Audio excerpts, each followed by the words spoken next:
Coucou et bienvenue à toi dans cette vidéo. Aujourd'hui, je veux te parler de la mort. De la mort physique en particulier. Alors il y a plusieurs morts de façon symbolique. De toute manière, la mort est un symbole, hein. Voilà, ça n'existe pas, enfin ça n'existe pas. C'est dans le cycle de la vie. La mort fait partie de la vie fait partie de la mort et ainsi de suite. Aujourd'hui, j'ai envie de te parler de la mort parce que hier soir, il y a une porte qui s'est ouverte en moi euh, pour accompagner les personnes âgées en fin de vie et leur permettre de mourir de façon sereine et de façon apaisante, j'ai envie de dire, ou voilà, de façon consciente. Voilà, c'est le mot que je cherche, de façon consciente. Alors, le rapport que j'ai à la mort, moi, j'imagine, comme beaucoup de personnes, j'ai eu peur de la mort pendant très longtemps. C'est-à-dire que pendant très longtemps, c'est-à-dire jusqu'à il y a encore une dizaine d'années, une quinzaine d'années à peu près, euh, j'ai eu peur de la mort vraiment, mais vraiment. Ça me faisait vraiment flipper. Et j'imagine que le processus change quand on a des enfants et que du coup, bah, la peur de la mort, elle est plus sur nous, mais elle est sur la peur qu'il arrive quelque chose à nos enfants. N'empêche que c'est quand même quelque chose voilà, que j'ai côtoyé aussi un petit peu par ma petite expérience. J'ai côtoyé un peu la mort. Euh, voilà, bref. Et j'avais toujours au fond de moi, dans un vieux carton, dans un tiroir, de vouloir accompagner les personnes en fin de vie. Mais vraiment, c'était dans un vieux tiroir, quoi. Un truc que j'avais oublié, que je savais pas que c'était là. Et hier soir, il y a une porte qui s'est ouverte et pour permettre justement cette nouvelle idée de germer. Ça va me permettre de rencontrer les personnes qui sont les personnes adéquates, les bonnes personnes pour pouvoir mener ce projet. Peut-être que ce projet ne verra jamais le jour, en fait. C'est aussi une éventualité que je dois avoir à l'esprit. Euh, c'est un projet qui peut être mené, je sais pas moi, que je peux mettre en place dans un an, 2 ans, 10 ans. Peut-être que je vais le mettre en place demain et que tout va se dérouler à la perfection. Et le seul moyen de le savoir, en fait, c'est de le mettre en place. Donc, j'ai fait un appel sur mes réseaux pour savoir si quelqu'un connaissait des structures ou des assos qui permettaient, euh, qui permettaient l'accompagnement de fin de vie. Je, j'ai envie d'accompagner les personnes âgées, euh, voilà, parce que, parce que j'ai pas envie d'accompagner les plus jeunes, parce que je ne saurais pas quoi dire à des gens qui... Enfin, bon, c'est compliqué, là tout de suite c'est compliqué pour moi. Bref. Donc j'ai fait un appel sur mes réseaux pour savoir si quelqu'un connaissait des structures ou des assos dans lesquels je pourrais m'investir pour accompagner ces personnes en fin de vie. Euh, c'est un travail que j'ai envie d'être rémunérée pour cela. Euh, et puis, euh, et puis voilà, de voir comment ça se passe. J'ai commencé un peu à me renseigner sur Internet, euh, quels assauts il pourrait y avoir, comment ça se passe. Et ce qui me fascine le plus, en fait, puisque moi je travaille avec le corps, euh, je travaille avec le corps aussi, et du coup, ce qui me fascine, c'est de savoir comment la mort se matérialise, se manifeste au niveau corporel. Qu'est-ce qui se passe physiologiquement et physiquement lorsque nous mourons, en fait. Et voilà. Au-delà de vouloir aussi accompagner ces personnes en fin de vie, ces personnes âgées en fin de vie, à passer en fait, à passer de l'autre côté, en fonction des croyances de chacun évidemment, entre ceux qui vont au ciel ou ceux qui sont en terre ou ceux qui sont voilà, au paradis, en enfer ou j'en sais rien, et peu importe ceux qui vont retrouver leurs proches ou voilà. Chacun a ses croyances et je respecte largement ça. Et c'est ce qui m'intéresse aussi, moi, c'est d'accompagner les personnes en fin de vie avec leurs croyances pour que ce soit le plus paisible possible pour elles et que ce soit vraiment serein et qu'on puisse aussi voir la mort sous un autre angle parce que on a oublié en fait que la mort c'est aussi une fête, que la mort se fête. Et moi j'ai envie de fêter la mort pour honorer la vie. Vraiment, ça me fait vibrer quand je dis ça, j'ai envie de fêter la mort pour honorer la vie. Que il n'y a quand même pas si longtemps que ça, et encore d'ailleurs, certaines civilisations et certaines cultures fêtent les morts, vraiment, c'est-à-dire ils font la fête pour accompagner leurs morts, leurs proches vers un ailleurs, en fonction des croyances de chacun, et qu'on peut découvrir de plus en plus à travers les séries Netflix, évidemment. Voilà, donc il y a plusieurs civilisations, il y a plusieurs cultures qui honorent leurs morts et qui les fêtent justement pour les aider à passer ce cap-là. Et donc moi c'est ce que j'ai envie à travers ma personnalité, à travers mon approche aussi, euh, d'accompagner les personnes en fin de vie avec du fun, avec du rire. Aujourd'hui en France et en Europe, les personnes âgées meurent seules dans des EHPAD, euh, dans une chambre vide et froide. Alors, pas tous, hein, pas tous les EHPAD, j'espère en tout cas.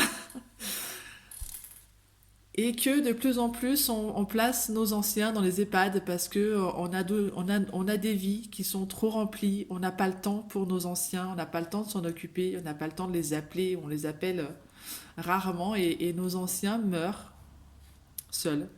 Et je trouve ça triste à mourir, que nos anciens puissent mourir seuls. Et que moi, la première, je m'occuperai pas de mes anciens en termes de quotidien, parce que c'est lourd. Et c'est une réflexion que j'ai aujourd'hui et qui peut changer, qui peut évoluer.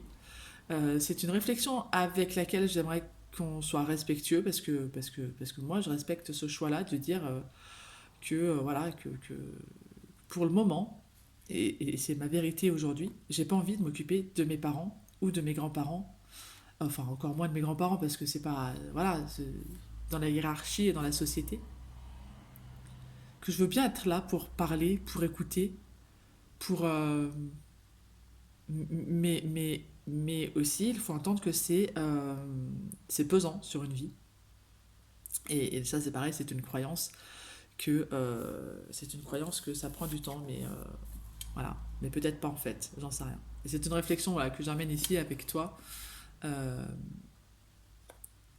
et que en fait, voilà, et que peut-être je suis tout à fait capable et apte à m'occuper de mes parents quand le moment sera venu, et que ça me fera plaisir de le faire.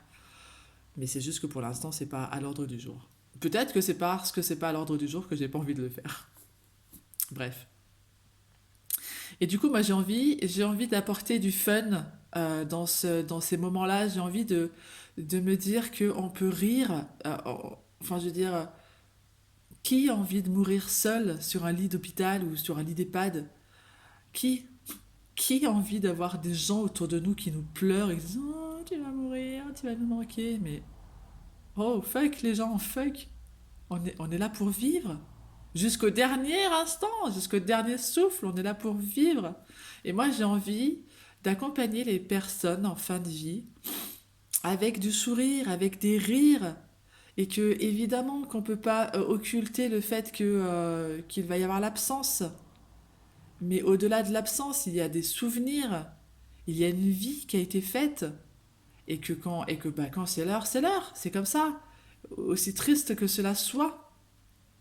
Et j'ai envie, moi, de ça. J'ai envie de mettre du fun dans dans ce cap, en fait. Ouais, parce que c'est un cap et que nous mourrons pour mieux revivre.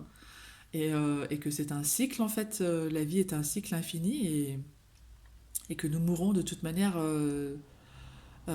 chaque jour, puisque la mort, c'est juste un symbole. Et que quand on va se coucher, bah, c'est une journée qui se meurt pour donner naissance à la nuit, et quand la nuit se meurt, elle donne naissance à la journée suivante. Et chaque jour, chaque minute et chaque seconde, on peut décider de ce qu'on veut faire de notre vie. Et soit on la passe à, à, à être en colère, à être aigri, à en vouloir au monde entier parce qu'on n'est pas heureux, soit on la passe, notre vie, à chercher le bonheur de partout, à chercher la gratitude de partout, à chercher les opportunités de s'élever de partout pour que on puisse dire à la seconde avant notre mort qu'on est content de notre vie en fait. C'est tout. Donc voilà, enfin bon bref, je m'éparpille un petit peu, mais voilà, il y a cette ouverture qui s'est faite en moi pour accompagner les personnes en fin de vie. Euh, et voilà, donc c'est ouvert, la porte est ouverte. Euh, Ma personnalité est plutôt comme ça, c'est-à-dire que moi j'ouvre des portes et je vois qui va passer par là. Voilà, je suis curieuse de savoir qu'est-ce qui va se passer avec cette porte-là. Qu'est-ce que j'ai ouvert? Est-ce que ça va se refermer dans peu de temps? Parce que finalement, c'est quelque chose qui fait plus de sens ou c'est juste une porte qui s'est ouverte parce qu'elle devait s'ouvrir et qu'elle se refermera plus tard. Voilà, peu importe ce qui va arriver. Je suis curieuse de savoir ce qui va arriver. Je suis curieuse de voir les personnes, de voir les personnes que je vais rencontrer, de m'intéresser à ce sujet-là sur le moment et de prendre des notes, parce que c'est comme ça que je fonctionne. Et peut-être que c'est quelque chose que je ferai, voilà, soit ça va se faire très rapidement et tout va rouler, soit ça va pas se faire tout de suite, ou ça va peut-être se faire jamais, peu importe. Je suis seulement satisfaite d'avoir pu ouvrir la porte à ça et d'avoir un autre regard sur la mort aujourd'hui. Euh, et je pense aussi que quand on a trouvé un sens à sa vie, quand on sait euh, pourquoi on est là et qu'est-ce qu'on vient faire sur cette terre et pourquoi on vient expérimenter autant de choses, je pense que quand on a trouvé le sens de sa vie, parce que c'est peut-être plus facile d'accepter la mort comme un élément naturel, puisque c'est naturel en fait, la mort est naturelle et que nous allons tous y passer, quoi qu'il en soit. Et que autant avoir vécu une belle vie voilà, et de soigner nos blessures et nos traumas pour avancer plus sereinement. Euh, ouais, d'avancer plus sereinement et d'être assez fier de ce qu'on a expérimenté dans notre vie, peu importe les expériences. Voilà, c'était la minute philosophique sur la mort. Voilà, et je trouve que la mort comme le sexe, ce sont des sujets tabous un peu dans la société et qu'on n'aurait pas le droit d'en parler. Et ben moi, je prends le gauche et j'en parle parce que c'est important et que je le répète, nos anciens meurent seuls et c'est triste. Et du coup, ils meurent avec leurs démons, avec leurs blessures, avec leurs regrets et, euh, et peut-être que j'ai envie de mettre à l'honneur toutes les réussites que nous avons eues dans nos vies pour pouvoir partir avec nos réussites et laisser nos regrets là, voilà, parce qu'on n'en a pas besoin. Parce que c'est ce qui a fait qu'on a vécu et c'est ce qui a fait que nous sommes nous et c'est juste chouette en fait. Voilà, donc je t'embrasse. À bientôt.